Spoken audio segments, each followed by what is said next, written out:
State manager की बोल। सच में? हाँ, स्टेट मैनेजर की बोले तो तजुर्बेकार ढंग से कश लगाकर ढेर धुआं उगलती वो बोली, उसे यहाँ कोई काम नहीं। अच्छा? हाँ, हाउसकीपिंग के छोटे मोटे काम करत है, जो वो ना भी करे तो कोनो फर्क ना पड़त। क्यों? क्यों फ़र्क नहीं पड़ता? हम कर सकत हैं, तू ही ना कर सकत है। बिजली पानी लैंडलाइन के बिलों की पेमेंट जैसे छोटे मोटे काम सर खुद कर सकत हैं, मैडम कर सकत हैं। क्यों, दोनों के पास बहुत टाइम होता है? हर टाइम ही टाइम है साहब। मैडम शादी से पहले हौज खास विलेज में भाइयों के शोरूम में जाती रहीं। सर को तो हमने कोई वो का बोलत है, काम को जिसकी पावती से घर चलत है, यानी कि रिस्क कमाने का काम। हाँ, हमने तो कभी करत देखा नहीं, खाली सुने हैं। पहले शाहरुख और सलमान के माफी एक्टिंग करत रहे और शादी के बाद छोड़ दी। हम बोले तो शादी से पहले ही छोड़ दिए रहे। तो फिर इनकी आमदनी का जरिया क्या है? खर्चा पानी कैसे चलाते हैं? होगी कोई पुरानी जमा रकम, हमें का पता। सुनत है एक्टर लोग बहुत कमाते हैं, लाखों में कमाते हैं। अरे करोड़ों में कमाते हैं। चल वो किस्सा फिर कभी। मैंने एक क्षण ठिठक कर सिगरेट का कश लगाया, उसने भी। फिर बोला, इतनी बड़ी स्टेट है, खर्चा कौन करता है? मैडम करत है ना। अच्छा, बाप के छोड़े रोकड़े के सदके हैं? किसके सदके? पैसे के सदके, दौलत के सदके। हाँ, जो भी है मैडम करत है। और कुछ खर्चा में दोनों भाई भी शेयरिंग करते हैं। ज़्यादा खर्चा मैडम के जम में है। सर वो ठिठकी, साहब जी किसी को बोलोगे तो नहीं? नहीं बोलूँगा, वादा मेरा। वादा मोहर बंद करने के लिए मैंने उसका हाथ थामने की कोशिश की तो साला सिगरेट बीच में आ गया। हम ना स्वयंली ये महसूस किए हैं कि रुपए पैसे के मामले में मैडम को तंगी है। सर कुछ ना कमात तो क्या हुआ, अब नहीं कमाते तो आगे कमाने लगेंगे। कोई जवान जहान मर्द उम्र भर बेरोजगार तो नहीं बैठेगा। का पता लगा था इन बातों का? क्या? अरे जिनको हराम का खाने की आदत पड़ जाए वो उम्र ऐसे ही काट लेते हैं। कोई एक बार पर करके जीवी करके क्या हो वो। अच्छा, पैरासाइट परजीवी, हाँ वो बन जाए तो हमेशा ऐसे ही बना रहता है। बड़े कहते हैं ना, हैप्टा की डैंडनिंग बड़ी मुश्किल होता है। हैबिट्स डाई हार्ड, हाँ वही बोलत होंगे। फिर भी क्या हुआ, पति पत्नी में से कोई एक नहीं कमाता तो फिर भी क्या हुआ जब जोड़े में से एक साहिब जायदाद है तो? अब हम लंबे लंबे सबद नहीं जानत हैं, निश्चितली जानत हैं कि इधर रुपए पैसे के मामले में तंगी का दौर चलत है। कैसे कैसे जानती है तू ये सब? क्योंकि इधर जो होता है वो हमका दिखाई देता है। बोलत हैं मैडम शादी के बाद इधर का ढेर सारा एंटीक फर्नीचर बेच दे रहे और उसकी जगह सस्ता पर दर्शनी फर्नीचर खरीद लिए रहे। दर्शनी क्या? जो देखत में दर्शन करने माँ अच्छा लगत है। अच्छा, लाउड फ्लैशी, हाँ वही बोलत होंगे। मेहमान जी, पर एक बात हम आपको समझाते हैं, इन मालिक लोगों का एंटिक बेचने का अगर 5 रुपया मिला तो एंटिक की जगह जो दर्शनी फैशनेबल फर्नीचर लिए रहे ऊ का खरीदन माँ मानो 1 रुपया लगा।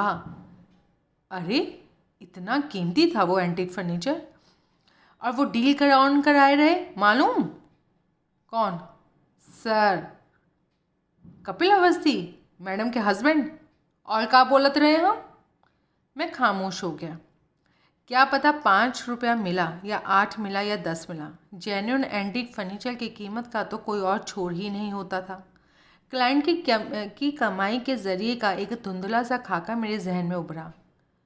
बड़े मोरवा साहब, वो कह रही थी, बड़े शौकली स्लोली स्लोली वो फर्नीचर जमा किए रहे। शीशम की लकड़ी का फर्नीचर, मालूम? शीशम, हाँ हाँ। उस पर ऐसी पच्चीकारी की कि आजकल हो ही ना सकत। कारीगरी ना मिलत जो ऐसी कारीगरी अब दिखा सकत होत। हम बोले तो राजा के महल के लायक था वो फर्नीचर, पर जैसे कोड़ियों के मोल गया। लेकिन जब तू कहती है 5 कमा के 1 खर्च, तो कम कमाए दोनों भाई तब कहत रहे तन्नक के सब से काम लिए होत। एक एक दो दो पीस करके बेचने के होते तो 10 मिल सकत, 20 मिल सकत, पर का मालूम और भी ज़्यादा मिल सकत। तो ये सब हाथ तंग होने की वजह से हुआ।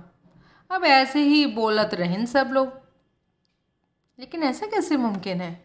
मरने वाले ने, साहिब जायदाद ने अपनी इकलौती वारिस बेटी के लिए एस्टेट के अलावा कोई बड़ा बैंक बैलेंस भी तो छोड़ा होगा। वो कैसे 1.5 साल में सारा या तकरीबन सारा चुक गया? अब साहब जी, हम हैं सेविका, का भूल गए सिगरेट पीने में मगन होकर? नहीं नहीं, तो सोचिए, बोलिए, इतनी बारीकियों की हमका कैसे खबर होगी? ठीक। अभी पहले एस्टेट मैनेजर की बात शुरू हुई थी। जब उसकी यहाँ कोई ख़ास ज़रूरत ही नहीं, तो बड़े मोरवाल साहब की मौत के बाद किसी ने उसे डिसमिस करना ना सोचा? हैं जी, ना हुई सकत डिसमिस करके? ये क्या बोलत?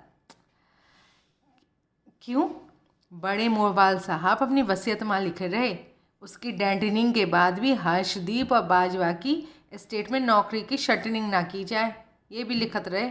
वो खुद इधर से छोड़ना चाहे तो ग्लैडली जा सकत। ग्लैडली अंग्रेज़ी का वो पहला लफ्ज़ था जो उसने दुरुस्त बोला था। अजीब नौकरी है ये। मैं बड़बड़ाया। कैसे कबूल हुई बड़े मोरवाल साहब को? उसने सिगरेट का एक लंबा कश लगाया और उसे झाड़ियों में फेंक दिया। मैंने भी उसका अनुकरण किया और मैंने झिझकते हुए उसे अपनी दाईं बाह के घेरे में लिया। तो इस बार भी ऐसा बिल्कुल नहीं लगा कि उसे कोई एतराज़ हुआ था। हम सुने रही। वो धीरे से बोली, हर्षप्रीत के पिता बड़े मोरवाल साहब के बड़े पक्के पुराने दोस्त थे और बुरे भले में वो दुई जने हमेशा एक दूसरे का साथ देते थे। पिता का नाम? किसके पिता का? हर्षदीप के। और क्या मानकलाल मोरवाल के? उसने आहत भाव से मुझे देखा। और संतोष सिंह बाजवा। इसलिए मालूम कि एक बार खुद हम हर्षदीप को किसी को फ़ोन कर अपने पिता का नाम बता सुनत रहे। वो भी मर गए क्या? वो भी क्या? अरे मर गए, स्वर्गवासी हो गए। हाँ, वो भी मर मर के हूँ। उनकी मर तो बड़े मोरवाल साहब से पहले ही हो गई थी, तभी तो हर्षदीप की यहाँ एस्टेट में पहुँचनी थी। बड़े मोरवाल साहब की ज़िंदगी में? हाँ। फिर बेटी मोरवाल साहब में बतौर एस्टेट मैनेजर उन्होंने उसे मुलाजिम रख लिया। का सरली केयरटेकर कहने में कोनो किसी का मुंह दिखत है हैं? जो कि वो है सब एस्टेट मैनेजर बोला था। नहीं, कल को कुक बोले तो मेरे को फूड मैनेजर बोलो तो बोलेंगे। बेटी कहे मेरे को सर्विस मैनेजर बोलो तो बोलेंगे तो कोई हम का भी बोले ना, कोई मैनेजर करके। ये बात तो तूने बिल्कुल सही कही। मेरी बात से वो बहुत खुश हो गई। लेकिन हर्षदीप बाजवा की एस्टेट में मौजूदा हैसियत की कोई ख़ास वजह तो होनी चाहिए। हम बोले तो एक वजह हमका सूझत है। क्या? बोल। देखिए, बड़े मोरवाल साहब और हर्षदीप के बड़े सरदार साहब दोनों पुराने पक्के दोस्त रहित। हाँ, अब हमका सूझत है कि सरदार साहब दोस्त मोरवाल साहब पर कभी कोई बड़ा एहसान किए रहे होंगे, तो एहसान के नीचे दबे मोरवाल साहब दोस्त से प्रॉमिसनिंग कर लिए होंगे कि कभी आगे ज़रूरत पड़ी तो हम तुम्हारे दोस्ती के वास्ते तुम्हारी बेटी को यहाँ अपने यहाँ, वो का बोलत है जब छतरी से छाया जैसा कुछ बोलत हैं, का है वो? छत्र छाया। हाँ, बेटी को यहाँ अपनी छत्र छाया में रखेंगे। अभी दोस्त से पक्का प्रॉमिसिंग किए रहे होंगे, इस वास्ते ये बात वसीयत में लिखवाए गई। मैं हैरानी से उसका मुंह देखा। का बोलत है मेहमान जी, हमार सूझ का बारे में? वो शान से बोली, घुंघरू तूने तो कमाल कर दिया, जो इतनी माकूल, इतनी टू द पॉइंट बात सुझाई। कमाल क्या, करिश्मा क्या? और मैंने अपनी दोनों बाहों को फैलाकर उसे अपनी बाहों में पकड़ लिया। वो मेरी पकड़ में कसमस आई। मैं चुम्मा की बदनीयत से उसकी तरफ होठ बढ़ा ही रहा था कि कोई खांसा। मैं छिटक कर उससे अलग हुआ। दोनों ने एक साथ सामने देखा। सामने तुहिना खड़ी थी, संजीदा सूरत, पेशानी पर बल डाले। कुछ क्षण अपलक उसने हमें देखा और फिर एकाएक घूमी और लंबे डग भरती वहाँ से रुखसत हो गई, पीछे एक बोझिल सन्नाटा छोड़ के। आखिर जो उसे कहना चाहिए था वो मेरे मुंह से निकला। अब क्या होगा? का होगा? वो सहज भाव से बोली। कोई डर नहीं, कोई झिझक नहीं, कोई अंदेशा नहीं। वयस्क धीर गंभीर आवाज़, वयस्क भाव भंगिमा। मेरे देखते देखते एक अल्हड़ नादान किशोरी गायब हो गई और उसकी जगह एक दीन दुनिया देखी जवान युवती ने ले ली। अब तक मैं समझ रहा था कि मैं उसके भोलेपन के एडवांटेज ले रहा था। अब पता लगा कि वो मुझे शीशे में उतार रही थी, मुझे अपने हाथों से अपनी मर्जी का चुग्गा परोस रही थी और मुझे हर किसी पर लाइन मारने में इंग्लैंड अमेरिका तक मशहूर योर्स ट्रूली को अब क्या बोलूँ मैं, जैसे अपनी उंगलियों पर नचा रही थी। ऐसा ही नहीं कि खाक साल से ज़्यादा सयाने कहते हैं कि जो कमाल औरत नासमझ बनकर कर सकती है ना, वो समझदार बनकर नहीं कर सकती। और इस संदर्भ में एक बात और भी गौरतलब है कि लड़का मर्द बनते बनते बनता है और किशोरी पलक झपकते युवती बन जाती है। वो ट्रांसफॉर्मेशन उस घड़ी में अपनी आंखों से देख रहा था। क्या लड़की थी, रहस्यमयी रमणी, और मैंने उसे रसगुल्ला समझा था जिसे मैं जब चाहता उठाता मुंह में रख लेता। कहा होगा, वो फिर बोली, शायद जवाब ना मिलता पाकर। अरे मैं तेरे से पूछ रहा हूँ, मैं तनिक झुंझलाया। हम बताएं? हाँ प्लीज़। कुछ ना होगा। कुछ नहीं होगा? अरे उसने देख लिया हमको, जो देखा वो जबान पर लाएगी तो पछताएगी। अब उसके लहजे में ऐसी व्यस्तता थी कि मैं हैरानी से उसका मुंह देखने लगा। कैसे? का किए हम अब छोटी मोटी इसक प्यार की बात की हैं, बात से का होता है, बाकी तन्नक सा मेहमान का लिहाज किए रहे हम। वो तो सुमित भैया के साथ सोती है। कौन? तू ही ना, और कौन? तुझे क्या पता? स्वयंली देख रही, अपनी इन्हीं दो आंखों से देख रहे। बड़े भैया के कमरा में गई, 2 घंटा में लौटी। अभी बोले कुछ, फिर देखे हम कैसे भांडा फोड़त हैं। सुमित से कुछ बोलेगी तो यहाँ टिकी रह सकेगी? सुमित भैया से काहे वास्ते बोलेंगे, तू ही नासिब तो बोलेंगे। और अब तक क्यों नहीं बोला? अब नहीं बोला तो नहीं बोला।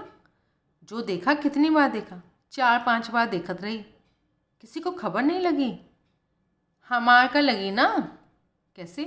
अब ये मत पूछो, पर लगी। किसी दूसरे को भी लग सकती थी। अच्छा हुआ हमका लगी। तेरे बोले कि तुहिना ने ना परवाह की तो उसे फदर को बोलेंगे। फदर? अरे उसके बाप को, जगत सिंह कुक। ओ फादर, वही तो बोले हम, फदर। जो नज़ारा तू 4-5 बार देखा बताती है, वो कितने अरसे में देखा? ये 2 महीना में? और बीवी इसकी 2 महीने से मायके में? अरे इससे ज़्यादा से। डिलीवरी तो फिर ड्यू ही समझो। का बोला? भाई जचगी के बारे मायके गई है ना, वो बेबी आता ही होगा। अरे ना आता होगा क्या? बड़े भैया की जोरू अमृता मायके गई थी तो वो पेट से नाई थी। अच्छा, जचगी के लिए ना गई, लड़के गई, कभी ना लौटने की कसम खा के। तुझको सब पता है, हमें ही को मालूम। क्या बात है, स्टेट की कोई बात तुझसे छुपती नहीं? वो हंसी। या तू सबकी जासूसी करती है? अब वो संजीदा हुई। ये बात भैया ने फैलाई। अमृता जचगी के लिए मायके गई थी और क्या करते, एक आध छोड़ के चली गई तो कोई तो वजह बतानी थी। लेकिन असलियत तो सामने आई कि ये कब तक टाला जा सकता है? अक्ल वाले हैं भैया, बोल देंगे कुछ, बोल देंगे आखिरी महीनों में केस बिगड़ गया, बच्चा मरा पैदा हुआ, हम बोलें तो स्टिल बॉर्न बोला था ही। मैं हैरानी से उसका मुंह देखने लगा। ये नादान ना समझ किशोरी की बातें थी। तो इसका मतलब ये हुआ कि सुमित को पता है कि बीवी लौटकर नहीं आने वाली। हाँ, और उसका मायका कहाँ है? अजमेर माँ। दूर है? कब से शादीशुदा हैं बड़े भैया? 2 बरस होने को हुए हैं। और बिगड़ी कब से? अब हमको का पता, हम तो जब से देखत रही बिगड़ी ही देख रहे। कोई तो वजह होगी तेरे कयास की। हमारे ख्याल से कोई दान दहेज की बात रही। भैया के इस मामले में ससुराल से बड़ी उम्मीदें थीं जो पूरी ना हो पाई। अच्छा, तो मनी माइंडेड हैं। का बोले?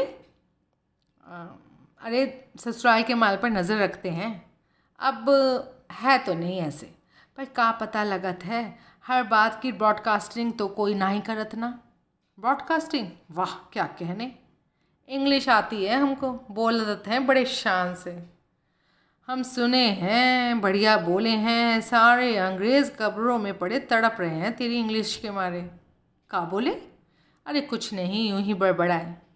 बड़बड़ा चुके तो हम भी एक ठो बातें पूछ लें। हाँ पूछ। तुहिना आकर हम का देख गई, मेहमान का लिहाज करते देख गई।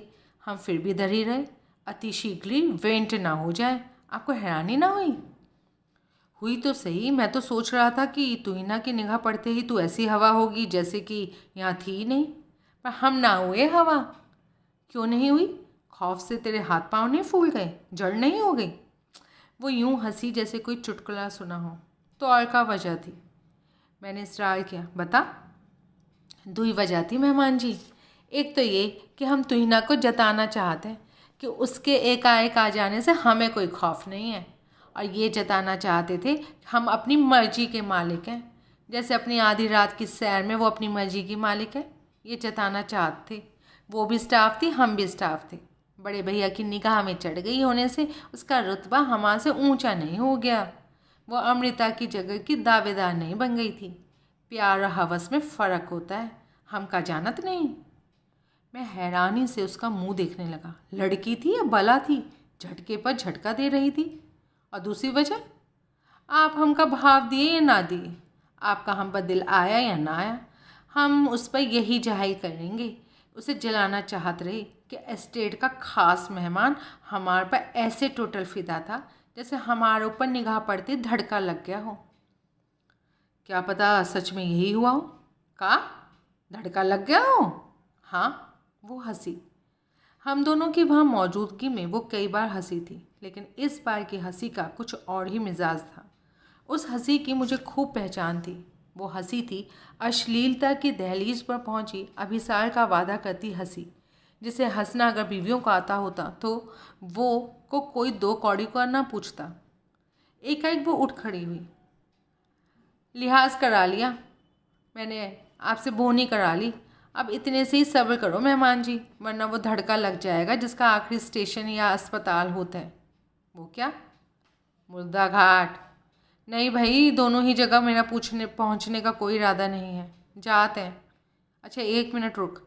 कहाँ है? लिहाज भोनी शबासी के अलावा कुछ नया सूझ गया?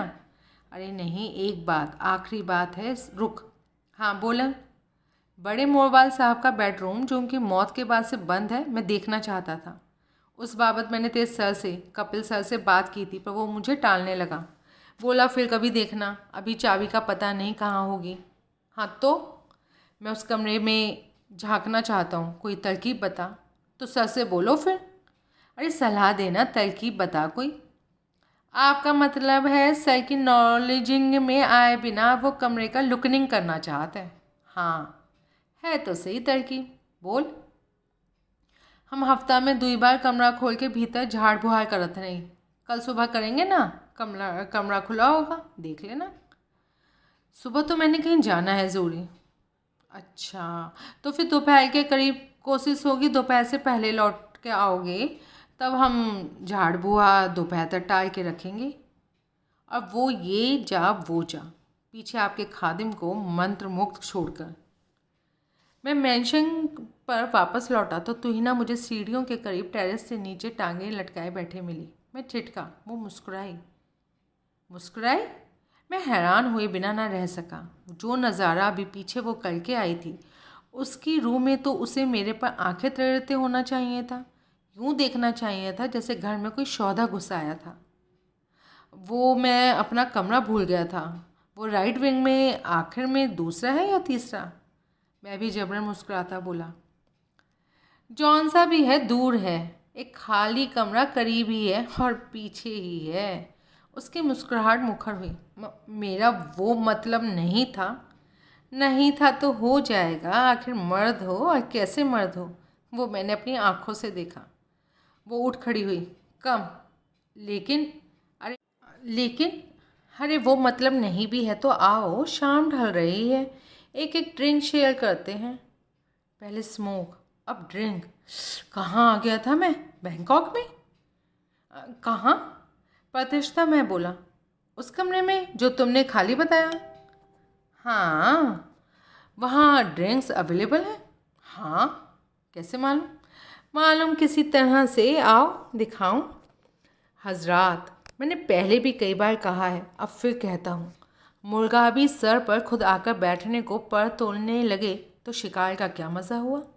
शिकारी का क्या कमाल हुआ? मज़ा उसी चीज़ की जुस्तजू में होता है जो आसानी से काबू में नहीं आती। औरत खुद ही मर्द के गले पड़े तो मर्द की ईगो की तुष्टि नहीं होती, वो सेंस ऑफ अचीवमेंट का सुख नहीं पाता। राजी ने रज़ा दिखाए तो क्या तीर मारा? बहादुरी तो उस काबू में करने में है जो अहद लिए हो कि नहीं काबू में आने वाली थी। सॉरी, फिर कभी, अभी मुझे थोड़ा काम है ना? ड्रिंक शेयर करते हैं ना? हाँ, मिलते हैं। और मैं आगे बढ़ा। किचन या चिकन? पीछे से मुझे उसकी तिरस्कारपूर्ण आवाज़ सुनाई थी। लंबे डग भरता मैं अपने कमरे के सामने पहुंचा तो मैंने महसूस किया कि दरवाज़ा चौखट के साथ लगा हुआ नहीं था। बीच में कोई 1 इंच की झिरी थी। ऐसा क्यों? कोई वजह मुझे न सूझी सिवाय इसके कि संयोग था। दरवाज़ा ठेलकर मैं भीतर दाखिल हुआ तो वजह सामने आई। भीतर हर्षदीप मौजूद थी। मैं हौले से खांसा। वो चीख कर सीधी हुई। हेलो, मैं बोला। क्षण भर को वो नर्वस लगी, फिर दिलेरी से उसने मेरी तरफ देखा। Looking for something? उसने जवाब ना दिया।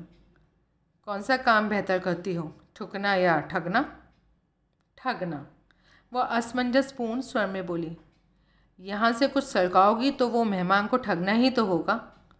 उसने मुंह बाए मुझे देखा। क्या तलाश कर रही थी? मैं तलाश कर रही थी? हाँ, मिला? सच पूछो तो हाँ। क्या? जो तलाश कर रही थी, लेकिन बैग में नहीं मिला, रूम में मिला। क्या? इठलाती हुई वो मेरे करीब आई और ऐन मेरे सामने आकर खड़ी हुई। कमाल है, इतना विशाल शरीर भी इठला सकता था। उसने बड़ी नज़ाकत से दाएं हाथ की तर्जनी उंगली के लाल नेल पॉलिश से पुते नाखून मेरी छाती पर लगाए और मेरी आंखों में आंखें डालकर बड़ी मानीखेज नज़रों से मुस्कुराई। क्या बात थी! स्टेट में सब पटाया कि किसी एक ही स्कूल की डिप्लोमा होल्डर थी। ओह, तो ये बात है। हाँ, ये बात है। वो फिर इठलाई। ठीक, तभी तो पूछा कौन सा काम बेहतर करती हो, ठुकना या? वो छिटक कर मेरे से परे हटी और दांत पीसती हुई बोली, यू सन ऑफ अ बिच। लगता था पहली बार ठुकना की तरफ उसकी तवज्जो नहीं गई थी, ठगना ही उसके जहन में बजा था। वेलकम होम मामा, मैं लहजे में मिश्री खोलता बोला। यू लवजी सन ऑफ अ होर? ओके, तो मेरी कोई मौसी भी है? करीबी टेबल पर एक गुलदस्ता पड़ा था। वो लपक कर उस पर पहुंची। उसने मुझे निशाना बनाकर गुलदस्ता फेंक कर मारा, जो मैंने रास्ते में ही लपक लिया। उसका गुस्सा फिर भी बेकाबू रहा। वो लपक कर मेरे करीब आई और उसने मेरा मुंह नोच लेने की कोशिश की। क्या औरत थी, चोर भी और चतुर भी। मैंने उसकी कोशिश कामयाब नहीं होने दी तो वो सुबकने लगी। टीवी फेंक के मार, वो नहीं लपका जाएगा मेरे से, मैंने राय दी। आज तक ऐसे मेरे से कोई पेश नहीं आया, वो सुबकी। तो मैं भी कहाँ आया? खाली पूछा ही तो था क्या तलाश कर रही थी, बता देती। बाकी सब तो तेरे मगज़ का फितूर था, अकल का धोखा था। आज तक कोई मेरे साथ ऐसे पेश नहीं आया, आएगा भी नहीं, अगरचे कि कोई हो, Sudhir Kohli the only one हो। You are gay? Shut up. You hate women? I adore women, I worship women, I worship the ground they walk on. तो फिर? But not any women. बात कदरन देर से उसकी समझ में आई। वो फिर भड़की। यू सन ऑफ अ? हाँ, वही तेरी पहचान की मैं दाद देता हूँ। अब एक बात और समझ, राज की बात है, तेरे मेरे और वर्ल्ड के सबसे बड़े फालिक सिंबल के बीच की। क्या? कुतुब मीनार के बीच की। I am not a son of a bitch, I am the original son of a bitch. इस जगत पर से बिच ने जितने सन पैदा किए थे ना, सब मेरे बाद किए थे। मैं पहला हूँ, पहला उठी का, द फर्स्ट बॉर्न। अब राजी? उसके मुंह से बोलना फूटा। अब या तो गाली देना बंद कर या कोई नई गाली सोच। यू हाँ, मैं बस कर अब बोल, यहाँ क्यों तलाशी ले रही थी? उसने जवाब नहीं दिया। नहीं बोलेगी तो वजह जानने के लिए मैं कोई जोर ज़बरदस्ती नहीं करने वाला तेरे साथ। जैसे कर सकते हो। उसके स्वर में व्यंग का पुट आया। कर सकता हूँ? पहले इसी इम्तिहान में पास होकर दिखाऊं या फिर आगे बढ़ूं? वो खामोश रही। उसने बेचैनी से पहलू बदला। तू नहीं बताएगी कि क्यों यहाँ पर तलाशी ले रही थी? जवाब के लिए तेरे पर जोर आजमाना तो दूर, मैं दोबारा सवाल ही नहीं करूँगा। तो पहली बार उसके लहजे की तलखी गायब होने लगी। क्या करोगी? तुम्हारी हरकत को मैं एस्टेट के मेहमान की ऐसी तौहीन समझूंगा जिसकी तलाफी मेज़बान के लिए भी नहीं हो पाएगी। फिर मुझे तू यहाँ नहीं पाएगी। पीछे तू जाने और तेरा मेज़बान जाने। तमीज़ से बात करो। किससे तमीज़ से बात करूँ? कम तमीज़ दिखाने लायक कौन है यहाँ, सिवाय एक चोर के? मैं चोर नहीं हूँ। Let's see. मैं उसके पहलू से गुजर कर वहाँ पहुँचा जहाँ बैग पड़ा था। अभी कुछ निकाला तो नहीं होगा, क्योंकि निकाल चुकी होती तो अभी भी यहाँ ना होती, इसलिए बैग चेक करने की कोई ज़रूरत नहीं। कहा सुनी माफ़ और जय हिंद, चल यहाँ से। बैग को उसके स्ट्रैप से कंधे पर लटकाए मैं बाहर को बढ़ा। रुको, अच्छा रुको प्लीज़। मैं ठिठका, घूमा। मैंने सवालिया निगाह उस पर डाली। मैं चोर नहीं हूँ। बैग की तलाशी क्यों ले रही थी? तब मैं भी नर्म स्वर में बोला, मुझे तुम्हारे बारे में उत्सुकता थी जानने की। 1.5 साल हो गया चैताली मैडम की शादी हुए, और मैं उससे भी पहले से यहाँ हूँ। इस अरसे में मैंने कभी भी कपिल को किसी मेहमान को ओवरनाइट स्टे के लिए एस्टेट में इनवाइट करते नहीं देखा। फिर तुम तो सामान के साथ आए थे।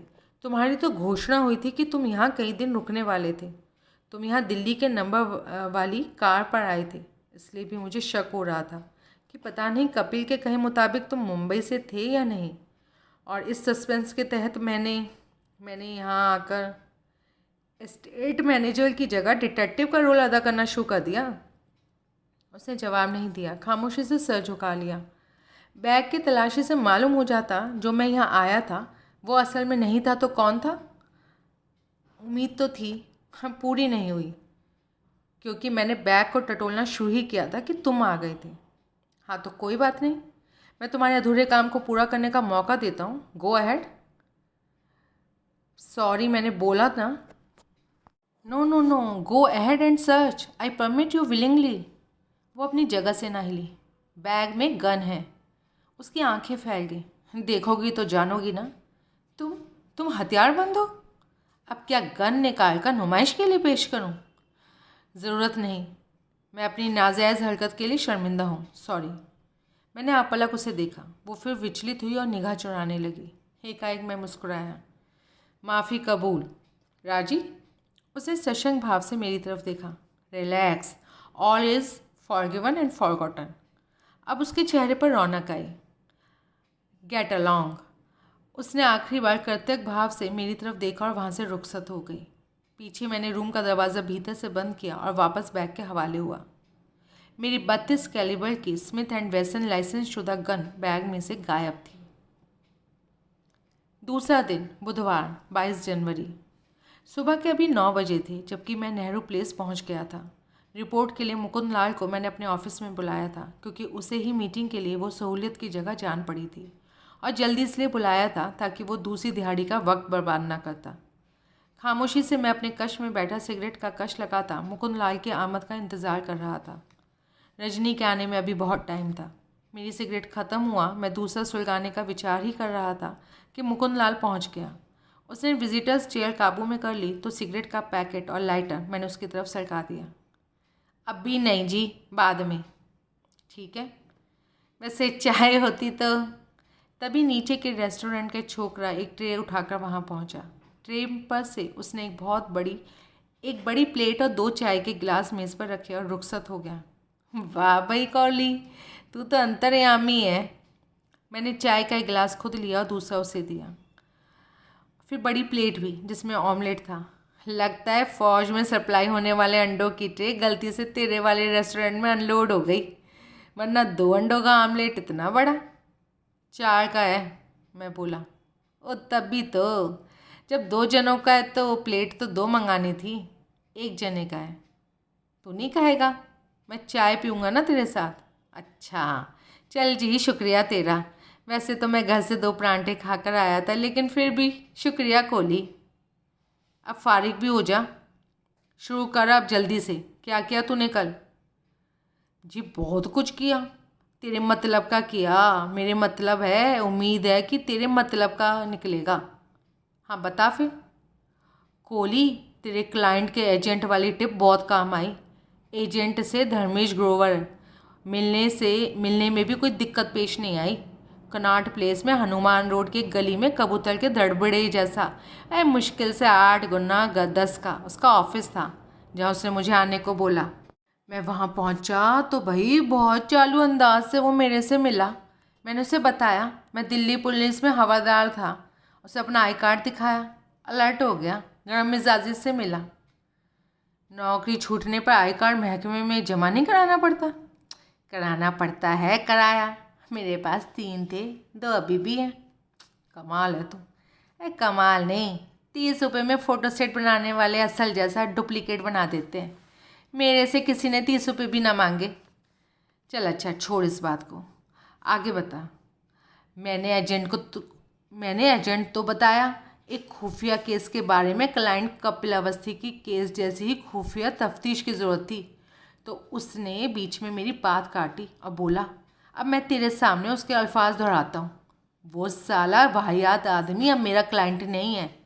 मैंने इसरार किया, कभी तो था, और जब था तो क्लाइंट एजेंट के आखिर अच्छे ताल्लुकात भी रहे होंगे, और वो ताल्लुकात कोई 2, 4, 10 दिन के भी नहीं होंगे। आखिर उसने उसकी एजेंटी में 3 सीरियल्स में काम किया था। बोला साइन 2 साल में 7 किए थे, पर 2 पेपर वर्क से आगे नहीं बढ़ सके थे। 2 का 6 एपिसोड का बैंक तैयार हो गया था, फिर भी रिलीज़ नहीं हुए थे, क्योंकि कोई चैनल इन्हें टेक ओवर करने को तैयार ही नहीं था। दोनों की बाबत फतवा था, टीआरपी के मद्देनज़र उनमें कोई दमखम नहीं था। लेकिन फिर भी बतौर एक्टर कपिल अवस्थी को पैसा तो मिला होगा। हाँ, जो सीरियल पेपर वर्क से आगे ना बढ़ सके ना, उनके लिए शुरुआती पैसा मिला था, जिसे इन लोगों की ज़बान में साइनिंग अमाउंट कहते हैं। फिर आइंदा पेमेंट्स तभी शुरू होती जब शूटिंग शुरू होती, जो कि 2 सीरियल्स के मामले में तो शुरू हुई नहीं, और जिन 2 की शूटिंग हुई थी 6 एपिसोड्स बने थे। उनका पर डे के रेट से एक्टर्स को, जिसमें हमारा जवान भी शामिल था, पैसा मिला था। यानी उसने साइन किए 4 सीरियल्स और किसी मुकाम पर ना पहुँचे, उसको कमाई फिर भी हुई। हाँ, मैंने तेरी बात को समझा भाई, लेकिन उसके जिक्र की ज़रूरत क्या थी? हमने उसके करियर की बारीकियों से क्या लेना है? ना लेना जानने के बाद ही तो तेरे पल्ले पड़ेगा कि तेरे केस के सिलसिले में एजेंट धर्मेश ग्रोवर की क्या अहमियत थी। अच्छा, फिल्म स्टार्स का धंधा, भले ही वो शाहरुख हो, सलमान हो, ऋतिक हो, या हमारा जवान कपिल अवस्थी हो, एजेंट्स के जरिए ही चलता है। एजेंट को स्टार की कमाई का 20% हासिल होता है। यानी शाहरुख जैसे एक रोल के लिए करोड़ों चार्ज करने वाले एक्टर्स के एजेंट्स भी करोड़पति बन जाते हैं, और कई तो फिल्म प्रोड्यूसर बन जाते हैं और फिल्में खुद बनाने लगते हैं। धर्मेश ग्रोवर उस लेवल का एजेंट नहीं था, लेकिन फिर भी उसके अच्छे क्लाइंटेल थी, इसलिए 20% कमीशन के सदके अच्छी कमाई थी उसकी। उसके ऑफिस की 3 दीवारें मैंने ऐसे ही एक्टर और एक्ट्रेसों की तस्वीरों से अट्टी पाई थी, और उनमें कपिल अवस्थी की भी तस्वीर लगी थी। अच्छा, आगे? कोहली, जो बड़े प्रोड्यूसर होते हैं ना, उनके एक्टर के साथ कॉन्ट्रैक्ट में एजेंटों का भी जिक्र होता है, और उसकी 20% फीस भी दर्ज होती है। यानी यूँ जब एक्टर को पेमेंट मिलती है ना, तो एजेंट को अपने आप मिल जाती है। लेकिन सीरियल बनाने वाले छोटे प्रोड्यूसर का कॉन्ट्रैक्ट एक्टर से ही होता है। एक्टर का एजेंट से 20% डील दोनों का निजी मामला माना जाता है। अच्छा, यानी कि एक्टर को अपनी फ़ीस हासिल होती है तो उसका 20% वो आगे अपने एजेंट को अदा करता है। अब भी समझा। अब इस सिलसिले में हुआ ये कि कपिल अवस्थी ने ऐसी कई पेमेंट्स अपने एजेंट से छुपा ली, जिनकी बाद में दूसरे सिरे से उसे खबर लग गई, और फिर बाकायदा जूतियों में दाल बटने लगी। यानी एजेंट को कमीशन नहीं दिया। हाँ, पहले तो मुकर गया, और जब ना मुकर सका तो कहने लगा कि अब वो इस धंधे में नहीं था, इसलिए एजेंट से उसका कोई मतलब नहीं। तो कोई लिखा पढ़ी नहीं हुई थी।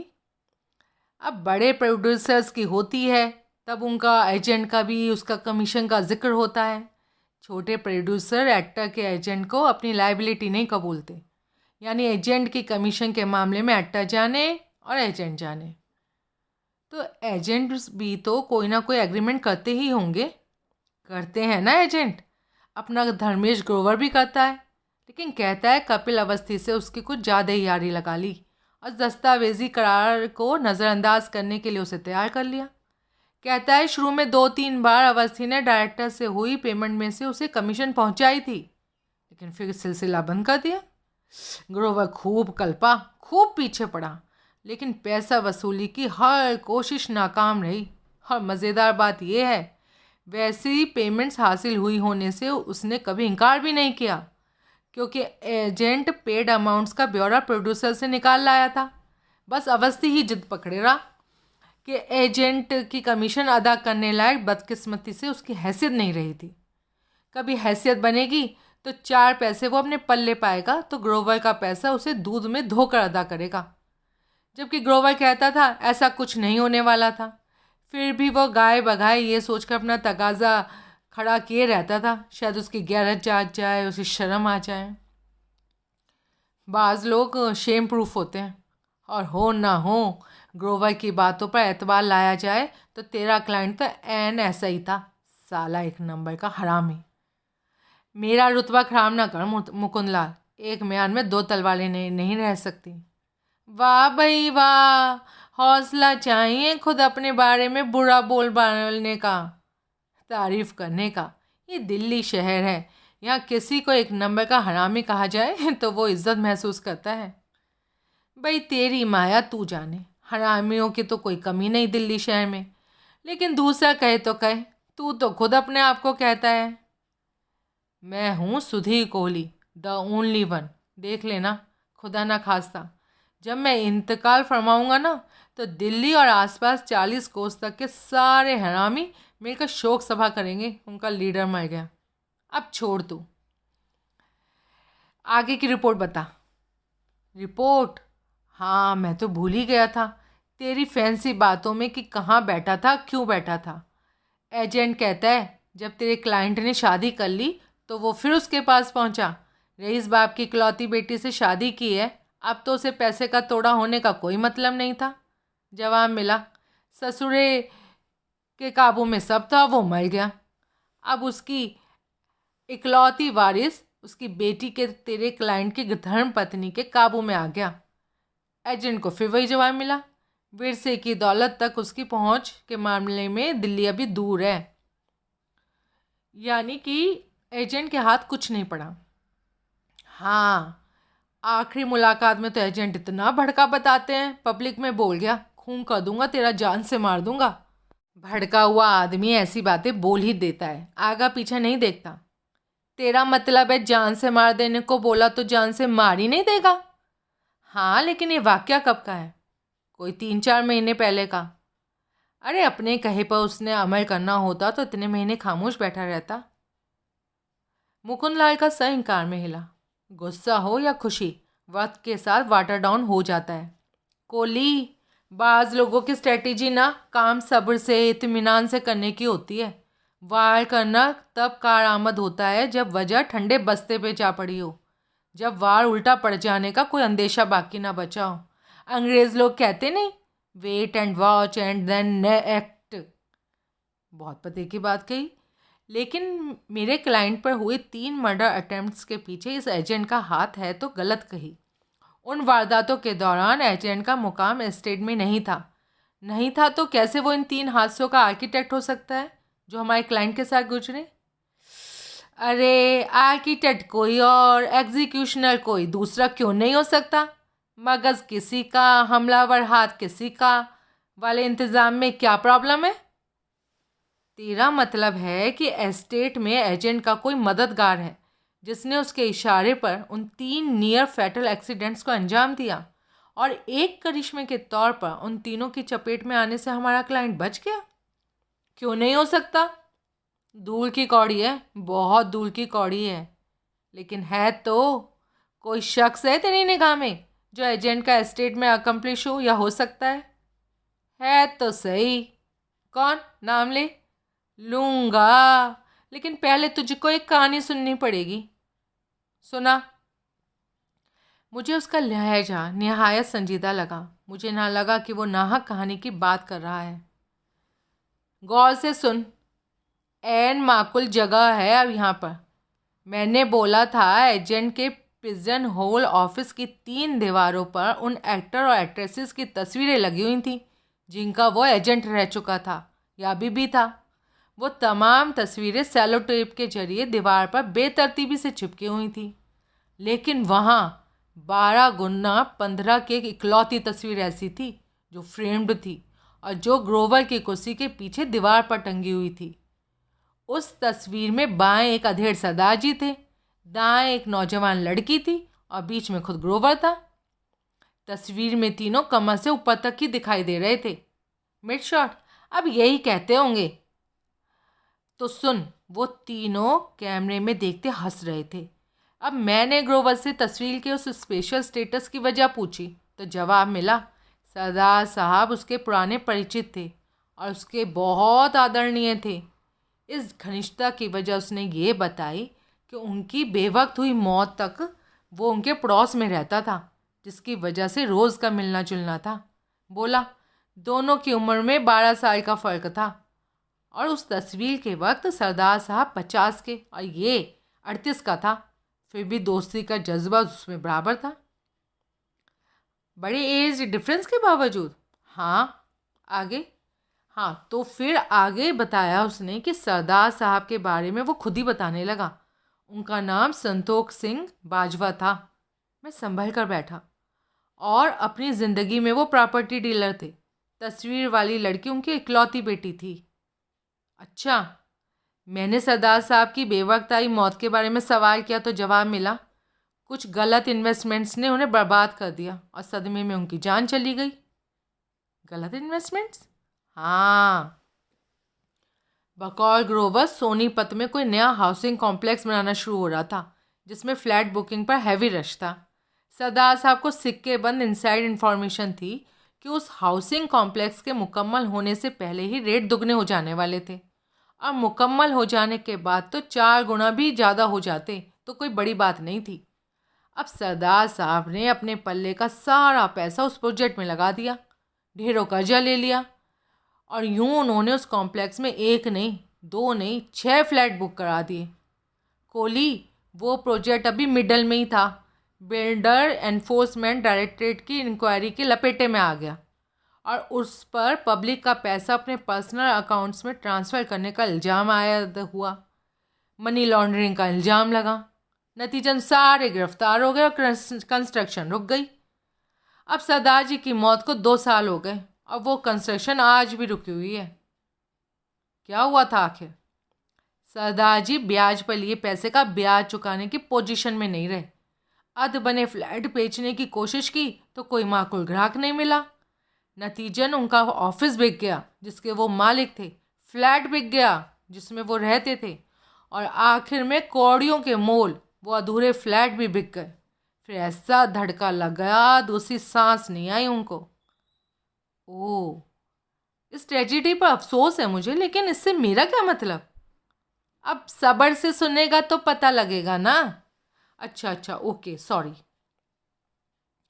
स्वाभाविक तौर पर मैंने ग्रोवर से पूछा कि सरदार साहब के गुजर जाने के बाद बेटी का क्या हुआ, तो उसने अनभिज्ञता जाहिर करके कंधे उचका दिए। अब मेरे को वो जवाब हजम नहीं हुआ। जब वो खुद को बाजवा परिवार का इतना करीबी बताता था तो कैसे हो सकता है पिता की मौत के बाद उसे बेटी की कोई खोज खबर ना हो। बातों बातों में मैंने उससे पूछा कि वो रहता कहाँ था, तो पता लगा ओल्ड राजेंद्र नगर में रहता था। मैं ओल्ड राजेंद्र नगर उसके पते पर पहुंचा तो पड़ोस में बसे संतोख सिंह बाजवा के बारे में पूछा। तत्काल पता लगा कि सरदार जी का तो इंतकाल हो गया। अब बेटी के बाबत सवाल किया तो सोच क्या जवाब मिला। सूरज कुंड मोरवाल एस्टेट में मुलाजिम थी। हाँ, और नाम हर्षदीप कौर था। अब बोल, तेरे मतलब का क्या निकला? तो ये एजेंट धर्मेश ग्रोवर एस्टेट की मैनेजर से पुराना वाकिफ़ है। मुमकिन है वाकिफ़ से ज़्यादा भी कुछ हो। तो टटोलता ना? अरे नहीं, मुमकिन था ये। उसकी वाणी कपिल अवस्थी के लिए मुखर हुई थी क्योंकि वो अवस्थी से खफा था। लड़की का जिक्र तो उसने मेरी पहली कोशिश पर ही नज़रअंदाज कर दिया था। बहरहाल ग्रोवर के मन में अगर कोई खूनी ख्यालात थे तो हर्षदीप एस्टेट में उसकी अकम्प्लिश हो सकती थी। हाँ, ग्रोवर की दरख्वास्त पर पहली मंजिल से गमला उसने नीचे धकेला, सीढ़ी का डंडा उसने काटा। अब मैगी में जहर वाले वाकया का नाम क्यों नहीं ले रहा? क्योंकि वो आउटसाइड जॉब था, उसे बाहर से किसी ने अंजाम दिया था, जैसे धर्मेश ग्रोवर। यार, दिल गवाही नहीं देता उसकी बाबत। क्यों क्यों नहीं देता? कत्ल बड़ा वाकया है, किसी के खिलाफ लिए जाने वाला एक्सट्रीम स्टेप है। अवस्थी के खिलाफ जो हुआ वो ग्रोवर का अरेंज किया हो सकता है, लेकिन जान लेने की नीयत से नहीं। दूसरे, गमले की चपेट में आकर अवस्थी घायल हो जाता तो ये भी उसके लिए बहुत बड़ी वार्निंग होती। एक मंजिल ऊंची सीढ़ी के नीचे कर जान ली ही जाए, ऐसा तो कोई ज़रूरी नहीं। तीसरी, मैगी से बिल्ली ना मरी तो क्या गारंटी थी कि मर्द का बच्चा मर जाता। कहने का मतलब ये है कि अगर ये तमाम कोशिशें ग्रोवर के कराई हुई हैं तो उनका मकसद अवस्थी को दहशत में डालना था, अंजाम से खबरदार करना था, ना कि जान लेना था। जान ही चली जाती तो देनदारी की वसूली का तो किस्सा ही ख़त्म हो जाता। अब तू नया ही सुर पकड़ रहा है। पहले हर वाक्य पर तबसरा इरादा कत्ल के नज़रिए से किया, अब कह रहा है कि कत्ल का कोई इरादा ही नहीं था। ग्रोवर के हवाले से कह रहा हूँ, कोई दूसरा सस्पेक्ट सामने आएगा तो मुमकिन है मेरी सोच जुदा हो। यानी तू ग्रोवर को कत्ल के सस्पेक्ट के तौर पर खारिज कर रहा है। मैं खामोश रहा। विचलित भाव से मैंने पहलू बदला और कुछ क्षण खामोशी बनी रही। कोली, आखिर मुकुंदलाल ने चुप्पी तोड़ी। ग्रोवर की मार डालने की धमकी बेशक वक्ती जोश और जुनून का नतीजा रही हो, लेकिन तेरे क्लाइंट के लिए उसके मन में जो गुस्सा है ना, वो इतने अरसे के बाद भी अभी ठंडा नहीं हुआ। नाम से भड़कता है वो कपिल अवस्थी के। अरे मैंने उसका जिक्र ही छेड़ा था तो मालूम क्या बोला। अब मेरे ख्याल से तूने बताया था साला वाहियात आदमी, बोला नहीं? हाँ, लेकिन उसके फ़ौरन बाद क्या बोला वो सुन। किस बहन का नाम ले दिया दिन चढ़ते। अच्छा, इतनी कड़वाहट है अभी भी उसके मन में अपने एक्टर के लिए? हाँ, और इसी वजह से अवस्थी की बाबत उसकी वाणी मुखर हुई। कोई आज ऐसी बात कहने से न छोड़ी जो उसको जलील कर सकती थी, उसकी हैसियत खराब कर सकती थी, उसे घटिया फरेबी आदमी करार दे सकती थी। अरे चरित्र हरिनन की कोई कसर ना छोड़ी उसने। मैंने ऐसा कहा तो मालूम क्या बोला? मुकुंदलाल, बार बार एक ही सवाल ना कर। तेरे को मालूम क्या बोला मेरे को अब मालूम होगा ना। हर इक्वेशन पर है। अच्छा, सॉरी। स्ट्रीट डॉग का चरित्र होगा ना, जो हनन होगा ना। बड़ा बोल है। किस वजह से बोला? उसकी औरत खोरी की रवायत की वजह से बोला। एंडलेस लव अफेयर्स की वजह से बोला। इस बाबत एक शेर भी बोला। अच्छा, क्या? अरे मुश्किल भाषा में था, लेकिन रौबदार था, इसलिए मैंने याद रखा। वो तो कमाल किया, लेकिन क्या याद रखा? सुन, बोला, कामी कुत्ता 30 दिन, अंतर होए उदास, कामी नर कुत्ता सदा, 6 ऋतु 12 मास। कामी नर मतलब तेरा क्लाइंट। मुकुंदलाल, इसे शेर नहीं दोहा कहते हैं। अच्छा, फर्क होता है दोनों में? ज़मीन आसमान का। जो तू बोला कबीर जी का दोहा जैसा, और शेर? अब होगा कुछ यार, जो वो बोला वो मैंने दोहराया। अब ये का नहीं मैं जान दोहरा पाया। बहरहाल मकसद इस बात पर जोर रखना था, तेरा क्लाइंट पक्का औरत खोर है। अब वो तो शादी से पहले की बात हुई ना। अनमैरिड आशिक मिजाज मर्द की बात कुछ और होती है। मोटे तौर पर ऐसे सभी मर्दों का मिजाज ऐसा ही होता है, लेकिन शादी के बाद ऐसे मिजाज पर अंकुश लगना लाजमी होता है। मैंने बोला ऐसा, जोर देकर बोला। शादी के बंधन में बंध कर बड़े बड़े आशिक मिजाज सुधर जाते हैं। तो ग्रोवर कलब का बोला, ये बात उस शैतान पर लागू नहीं होती।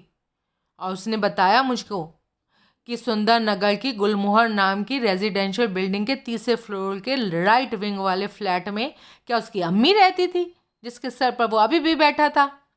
मुकुंदलाल एक क्षण को मेरे चेहरे पर उन शब्दों की कोई प्रतिक्रिया देखने के लिए ठिठका और फिर बोला, जन्मजात वुमनाइजर था वो, और शादी उसे नहीं सुधार सकती थी, ऐसा बोला। क्या मतलब हुआ इसका? यानी सुंदर नगर के पते पर कोई लड़की मेरे क्लाइंट की माशूक है? हाँ। नाम? ना, जितना बोला बाद में उस पर होठ काटने लगा, जैसे मुंह फाड़ चुकने के बाद उसे इस बात का एहसास हुआ।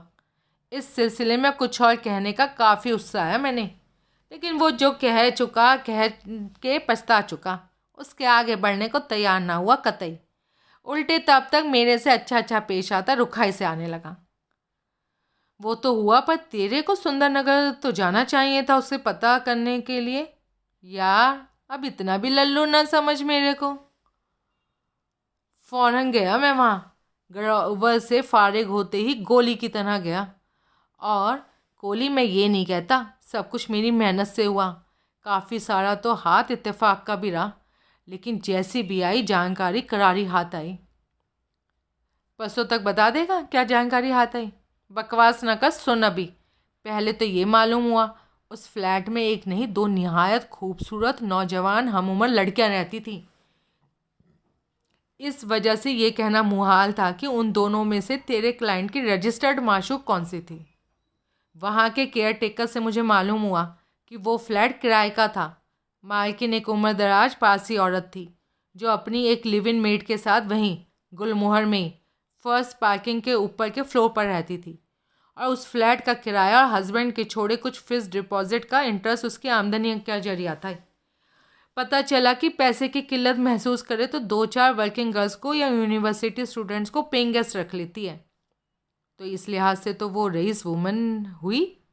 भाई साहिब जायदाद है, सुंदरनगर जैसी पॉश कॉलोनी में 2 फ्लैटों की मालकिन है। वो भी कैसे है? उसने इस बात पर विचार किया। अंदाज़ा बताता हूँ अपना। उसके 2 शादीशुदा बा औलाद बेटे एक अरसे से पेरिस में सेटल्ड हैं। फ्लैट्स के मामले में उन्हें माली इमदाद की होगी माँ की। और ये हो सकता है क्योंकि अंत पंत तो फ्लैट उन्हीं के होने हैं। कभी इंडिया लौट आने का फैसला करेंगे तो 2 भाइयों को 2 फ्लैट चाहिए होंगे, लेकिन दोनों एक ही मंजिल पर क्यों नहीं? अब वो भी अंदाज़ा है, इकट्ठे नहीं खरीदे होंगे। पहले एक शायद बिल्डर से, और बाद में बतौर ओरिजिनल ऑक्यूपेट खरीदा होगा, और दूसरा बाद में किसी दूसरे रेजिडेंट से लिया होगा। सयाना हो गया तू काफ़ी। नौकरी से निजात अच्छी फली तेरे को। दिमाग धारदार हो गया तेरा। मजाक ना कर। जब ये बता कि जब वो वर्किंग गर्ल्स को पेइंग गेस्ट एक्सेप्ट कर सकती है तो तीसरी मंजिल वालियों को ही पेइंग गेस्ट क्यों नहीं रखा, जो कदरन सस्ता और सहूलियत का काम होता? रख सकती थी, लेकिन पता लगा उन 2 फ्लैटमेट्स में से एक कानपुर की किसी बड़ी रईस फैमिली से थी और वो इंडिपेंडेंट लिविंग अफोर्ड कर सकती थी। तो फिर फ्लैटमेट किस लिए? शायद कंपेनियनशिप के लिए। लेकिन तू मुझे तरतीब से बात कहने दे, वरना मैं कंफ्यूज होकर सब गड़मट कर बैठूंगा। अच्छा सॉरी, बोल। उस औरत का यानी कि लैंड लेडी का नाम डेलिसिया कामा था। 60 साल के करीब की जान पड़ती थी। हस्बैंड एक लोकल ज्वेलर के पास ज्वेलरी एक्सपर्ट था। हार्ट अटैक से मरा। पुलिस का जान के उसने मुझे भाव दिया। आदर मान से अंदर बुला के बिठाया, कॉफ़ी केक खिलाई और मेरी आमद का मकसद पूछा। बड़ी धीर गंभीर औरत थी, लेकिन बातें बहुत की उसने। हाँ, शायद अकेले रहने की वजह से। हाँ, यही बात मुझे मालूम पड़ती थी। मैंने जो पूछा उसने सहज स्वाभाविक भाव से मुझे बताया। यूँ बताने की रवानगी में चंद ऐसी बातें भी बताईं जो पूछी नहीं थी। इसलिए बोला, जो जानकारी मुझे हासिल हुई है उसमें इत्तेफाक का भी ढेर हाथ था। अब सुन, वहाँ तीसरी मंजिल पर बसी 2 लड़कियों में से उसके बारे में सुन, जो फ्लैट की लीज होल्डर थी, जो किसी 10 to 6 रेगुलर जॉब में नहीं थी, इसलिए वो वहाँ से किसी डिसिप्लिन मूवमेंट की मोहताज नहीं थी। अंग्रेज़ी के बहुत बड़े बड़े लफ्ज़ जान गया तू। यार BA हूँ मैं। फेल, इंटर पास के बेस पे सिपाही भर्ती हुआ था। तेरे को क्या मालूम? चल अच्छा, आगे बढ़। लीज होल्डर लड़की का नाम युक्ता गौतम है। पीछे कानपुर से बोला ही था मैंने। थिएटर का शौक़ है। NSD से थिएटर सीखने दिल्ली आई। NSD से एक्टिंग का डिप्लोमा हासिल कर चुकने के बाद अब दिल्ली में मुकाम पाया है। अपरा थिएटर ग्रुप में शामिल है, जहाँ थिएटर की वर्कशॉप ज्वाइन करती है और उनके तैयार के ड्रामों में हिस्सा लेती है। अच्छा, तो इसमें पैसा मिलता होगा उसे? वर्कशॉप ज्वाइन करने के लिए शायद देना पड़ता होगा, फीस भरती होगी। फिर तो ये खर्चीला शगल हुआ, ढेर खर्चा, क्योंकि लाइफ स्टाइल स्ट्रगलिंग एट्रो वाली नहीं है उसकी, बड़े घर की बेटियों जैसी है। पैसे का सोर्स, अरे बाप रईस है, शुगर मिल का मालिक है। और उसे बेटी का लाइफ स्टाइल मंजूर है? नहीं मंजूर था, लेकिन उसकी माँ ने बाप की चलने नहीं दी। बेटी के कुछ महीनों के दिल्ली प्रवास के बाद बाप की मुखालफत वैसी बेमानी हो गई। क्या हुआ? लकवा मार गया। एक अरसे से बेड पर व्हील चेयर पर है, बोल भी नहीं सकता, बस 2-4 लफ्ज़ मेहनत करे तो मुंह से निकाल पाता है। अब उसकी इस हालत की वजह से सारा कारोबार माँ के हाथों आ गया, और माँ थिएटर दीवानी बेटी की फुल तरफदार है। एक ही बेटी है? 2 और हैं, युक्ता से बड़ी, दोनों शादीशुदा, औलाद वाली, और फॉरेन में कहीं सेटल्ड हैं। इतनी ढेर बातें तेरे को लैंड लेडी यानी डेलिसिया कामा ने बताई? तमाम नहीं, लेकिन तकरीबन। कुछ की बाबत वहाँ के केयरटेकर नेपाल सिंह को साटा, फिर एजेंट धर्मेश ग्रोवर का गुलमोहर की बाबत जोश में बका तो काम आया ही। यानी तेरी जानकारी के 3 सोर्स बन गए। हाँ, और इस वजह से ना कहीं कहीं कन्फ्यूज़न भी हुआ, लेकिन आखिर मैंने आपस में घुली मिली बातों को छान कर सुखाकर नतीजा तेरे सामने पेश किया। कमाल का काम किया, लेकिन ये तो पता नहीं लगा पाया तू कि बतौर हमारे क्लाइंट की माशूक एजेंट का उन 2 लड़कियों में से किसकी तरफ इशारा था? उनमें से किसका 1.5 साल पहले हुई शादी के बाद भी क्लाइंट से अफेयर जारी था? लड़की कौन? लीज होल्डर युक्ता गौतम या उसकी फ्लैटमेट जिसका नाम अभी हमें मालूम नहीं है? तो ये बता, ये सोच कर बता कि एजेंट ग्रोवर असलियत से यकीनन वाकिफ़ है। मैं कई क्षण खामोश रहा। मैं मिलूंगा उससे। तू ये बता, जैसे तेरे को गुलमोहर पहुंचना सूझा, 3री मंजिल गया तू, लड़कियों के फ्लैट पर जाना नहीं सूझा?